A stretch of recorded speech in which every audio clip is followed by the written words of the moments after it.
আসসালামু আলাইকুম। আসলে অনেক দুঃখ ভরা হৃদয়ে বলতে হয়, একের পর এক অজ্ঞাত বাবা-মায়েদের বিদায় দিতে কতটা যে কষ্ট হয়, তা একমাত্র আল্লাহ ছাড়া কেউ জানে না। যে বাবাকে দেখছেন, তার শেষ বিদায় দিচ্ছি। এই বাবাকে হচ্ছে আমরা গত ১ থেকে ১.৫ মাস আগে নীলগঞ্জ থেকে তুলে হাসপাতালে রাখছিলাম।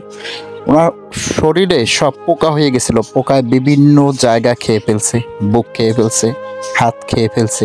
একদিক পরিষ্কার করি তো আবার আরেকদিকে হয়। এরকম করতে, করতে আমরা ১.৫-২ মাস কলাপাড়া হাসপাতালে রাখছিলাম। সে বাবা আজ না ফেরার দেশে চলে গেছে। তো বাবাকে সৎকারের জন্য যেগুলো প্রয়োজনীয় ব্যবস্থা সেগুলো নিচ্ছি। কাপড় কেনার জন্য আসছি, কিন্তু দোকানি কাপড়ের বিল রাখেনি।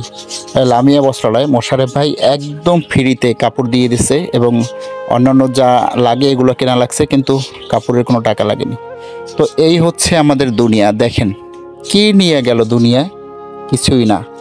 একবারে মনে করেন সব পোকায় খেয়ে ঠেয়ে এখন শুধু শুধু কায়াটা। মানে এর বডিটা যদি আপনাদেরকে দেখাইতে পারতাম তাহলে যে কি আপনারা দেখতে পারতেন।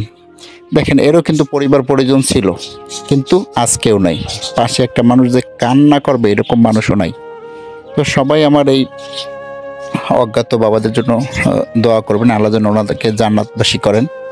গত শনিবারও একজন বাবা অসুস্থ হয়ে পড়ছিল, সেও কিন্তু মারা গেছে। তাকে পটুয়াখালীতে দাফন করা হয়েছে, আর একে কলাপাড়ায়। এই নিয়ে আমাদের অজ্ঞাত দাফনকৃত সংখ্যা হচ্ছে 15 জন। সবাই ভালো থাকবেন, ভিডিওটি শেয়ার করে দিবেন যাতে করে পরিবার খুঁজে পাই। আসসালামু আলাইকুম।